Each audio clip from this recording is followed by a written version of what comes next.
Thanks for the introduction. Yeah, as already mentioned, my talk is about optimization in the space of smooth shapes. This is a joint work with Volker Schulz and Martin Siebenborn, both from the Trier University. Here you see the outline of my talk. First, I give a brief introduction in which I explain what kind of problems we consider. Then I present an interface problem and give its shape derivative. The optimization approaches which I present today are applied to this interface problem. I present techniques to solve PDE constraint shape optimization problems. In particular, I present a technique which is based on the Steklov-Poincaré metric. Finally, I define a new space of shape. Okay, we want to minimize an objective function j with respect to a shape. The objective function j depends on the solution of a PDE. The PDE in weak form is given by this equation here. Here A denotes a bilinear form and B denotes a linear form. The shape is here denoted by omega, and in the two-dimensional case it is defined as a non-empty, simply connected and compact subset of R2 with smooth boundary. Because the boundary of a shape is all that matters, we can define the set of all two-dimensional shapes as the set of all equivalence classes of the set of all embeddings of the unit circle into the plane, where the equivalence relation is given by the set of all diffeomorphisms of the unit circle. This definition can extend it to higher dimensions. Instead of the unit circle, we consider a compact manifold. Instead of the plane, we consider a Riemannian manifold. Here you see a few shape examples. This shape and this shapes lie in the shape space, and the other both shapes do not lie in it. This set here, the space of all smooth shapes, together with the Sobolev metric, which is given by this mapping here, is a Riemannian manifold. This is shown by Michaux and Mumford. Here, if the metric parameter h is larger than 0. Here, this symbol denotes the Laplace-Beltrami operator. H and K denote two elements of the tangent space, which is isomorphic to this set here. In the following, we consider two-dimensional shapes of this shape space here. Okay, now we get to the first part of this talk, the shape derivative of an interface problem. We consider a diffusion process which is motivated, for example, by the question how the absorption of a medical cream into the human skin is. We consider a bounded Lipschitz domain omega, which is split into two subdomains, such that there is an interface between these two domains. Omega is meant to be composed into two distinct materials with different permeability, one in the interior domain and one in the outer domain. The interior domain represents a human skin cell and has a variable boundary here. This boundary, the interface, has to be an element of our shape space BE. At the beginning, we put cream on the top of your skin, and so we have a higher concentration there. Here you see our problem. We want to minimize an objective function j of tracking type with parameter regularization, and this objective function depends on the solution of a PDE. The PDE constraint is given by a parabolic diffusion equation with jumping coefficient k, and we have a Dirichlet condition on the top of our outer boundary and the Neumann condition on the bottom left and right of our outer boundary. Moreover, we have an initial time condition. We formulate explicitly the continuity of the state and the flags on the interface. Now we want to solve this minimization problem in the space of smooth shapes. For this, we have to calculate its shape derivative. In many cases, the shape derivative arises in two equivalent forms. It can be expressed as an integral over the domain and an integral over the boundary. If we calculate now the shape derivative of this problem here, we get first the domain expression of our shape derivative. If we apply now the Gauss theorem to this part of the integral, we get the surface formulation of the shape derivative by appropriate transformations. Here you see this surface formulation. You have to note that we need a higher regularity of the state and the adjoint variable if we apply the Gauss theorem to this part here. So far we built only derivatives. Now we want to solve our problem in the space of smooth shapes. This part here is the usual L2 shape gradient, but it's not suitable to solve our problem in the space of smooth shapes. We need the representation of the gradient with respect to the Sobolev metric. Such a representation is given by this red equation here. Now we have a look on the algorithm. We first solve the state and the joint equation. Then we assemble the Dirichlet boundary condition of the linear elasticity equation to get the mesh deformation. This means we have to compute a representation of the Riemannian shape gradient with respect to our Sobolev metric. If the surface formulation of the shape derivative is in this form here, this is always possible due to the Hadamard structure theorem, then our Riemannian shape gradient is given by Rn, where R is the solution of this equation here. This equation comes from the definition of the Sobolev metric. Then we can compute a Riemannian limited memory with GS update. This is an optional step and it leads to a faster convergence. Then we solve the linear elasticity equation and apply the resulting deformation to the finite element mesh. The numerical results to this algorithm will I give at the end of the talk together with the numerical results of the technique based on the Steklov-Poincaré metric. Now we get to this Steklov-Poincaré metric. Okay, first I want to summarize what I have talked. I have mentioned that we first get the volume expression of the shape derivative. Then we apply the Gauss theorem to this volume formulation and get the surface shape derivative expression. To apply the Gauss theorem, we need a higher regularity of the state and the adjoint variable. So it would be more attractive to choose the volume shape derivative expression in an optimization technique. Then, one slide before, we have seen that we first compute the gradient representation and afterwards the mesh deformation. In order to reduce the effort, it would be desirable to get the gradient representation and the mesh deformation all at once. Then we worked with C-infinity shapes, but in real life or by finite elements we do not have C-infinity shapes. We have shapes with kinks in the boundary. So it would be good if we can weaken this C-infinity assumption. So we can summarize that we need an inner product based on the volume formulation with which we can achieve all these aims. An inner product should be derived from the second shape derivative. From the literature we know that the second shape derivative can be related to the Steklov-Poincaré operator. So the idea is to define a Steklov-Poincaré type metric.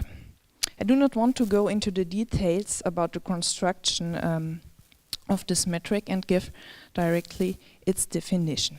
It is defined by this mapping here.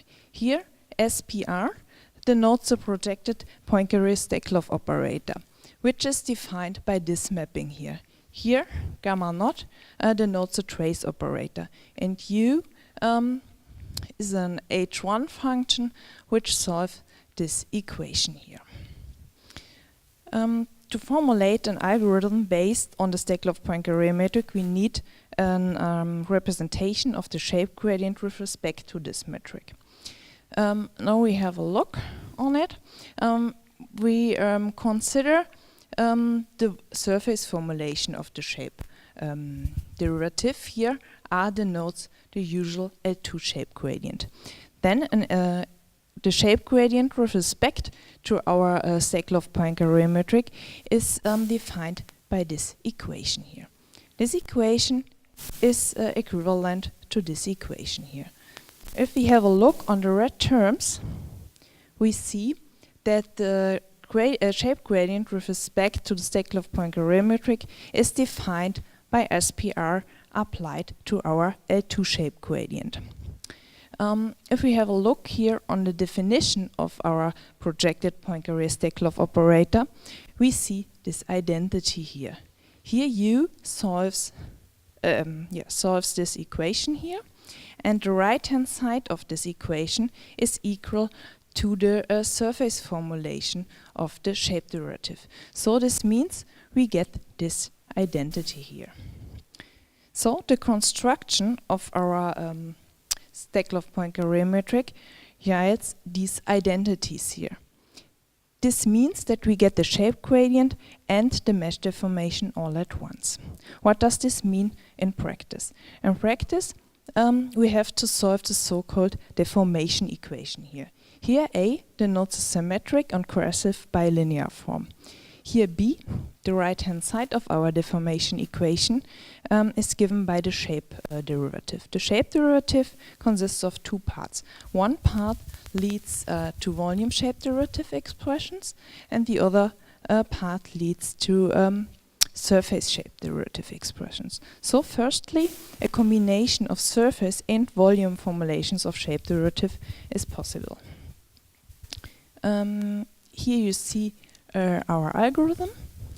We first solve the state and adjoint equation, then we assemble the deformation equation. This means the derivative contributions which are in volume formulation are assembled as a source term. Then the derivative contributions which are in surface formulation are assembled into the right-hand side in form of Neumann boundary conditions. Then we solve the deformation equation and get a mesh deformation. We can then compute a Riemannian limited memory FGS update, but this step is optional and leads only to a faster convergence. Then we apply our resulting deformation to the finite element mesh. Okay, now to the numerical results. We solve our parabolic diffusion problem, which I present at the beginning of the talk, with the two presented algorithms. Here you see our parameters, the final time of simulation, our jumping coefficient, and here for the first algorithm the metric parameter of the Sobolev metric. And the data y bar were generated from a solution of the state equation where the interior domain is a unit circle of radius a half. This picture here shows how the initial domain, the target domain arises out of our initial domain. Target domain here is the unit circle, the initial domain here the interior shape. The shapes between these two are our shapes iterates. The right figure here shows the convergence history of the algorithms. We implemented a gradient method for both algorithms. Here for the first algorithm based on the Sobolev metric, and here for the second algorithm based on the Steklov-Poincare metric. Then we implemented a full BFGS method for both algorithms. Here for the second algorithm based on the Steklov-Poincare metric, and here for the first algorithm based on the Sobolev metric. Moreover, we implemented limited memory BFGS methods, where we stored 3 gradients in memory. Also, for both algorithms here, for the this one is for the volume, for the second algorithm, and this one here is for the first algorithm. We see clearly that the BFGS methods are superior to the gradient methods. Moreover, we could observe in our implementation superlinear convergence rates for the BFGS cases. What we also observed is that the second algorithm based on the Steklov-Poincaré metric has a very good influence on the mesh quality. This means we can now handle also shapes like this, with kinks in the boundary. This is not possible with the first algorithm based on the Sobolev metric. This observation here motivates a new shape space definition. Now we get to the last part of this talk, the space of H-and-half shapes. The Steklov-Poincaré metric correlates shape gradients with H1 deformations. So a shape is defined as the boundary contour of an object which arises out of such an H1 deformation. If we evaluate an H1 deformation on a so-called Lipschitz shape, which is defined as the boundary of a compact Lipschitz domain, then we get new shapes of class A-half. If our restricted deformation H-half is injective and continuous, and the image of a Lipschitz shape under such a restricted deformation is again a Lipschitz shape. In order to define unique shapes, we have to consider equivalence classes, where 2 deformations are considered as equal to each other if they have the same image. This definition is quite new, and some things has to be clarified.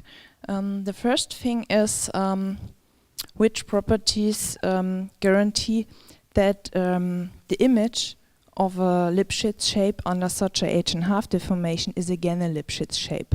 Of course, the C1 function would guarantee this, but this is a too strong requirement for our applications. Then the independence of the definition of our shape space here from the Lipschitz shape has to be clarified.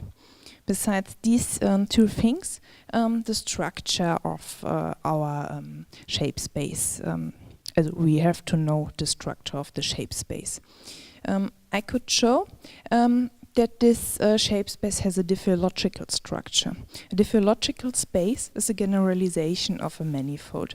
I do not want to go into the details about diffeological spaces, but diffeological spaces are very attractive in shape optimization, because they have Riemannian metrics and tangent spaces and so things. So the next step in my research would be the formulation of optimization methods on this shape space and or on diffeological spaces. Okay. Here you see a few shape examples. These shapes do not lie in the new shape space, and these 3 shapes lie in it. Okay, now we get to the conclusion. I formulated the shape derivative of an interface problem. Moreover, I presented 2 algorithms, one algorithm based on the Sobolev metric and the other one based on the Steklov-Poincaré metric. Both algorithms were applied to the interface problem, which I presented in the beginning, and finally I've showed a diffeological shape space. Thank you for your attention. Okay, thank you. Thank you very much.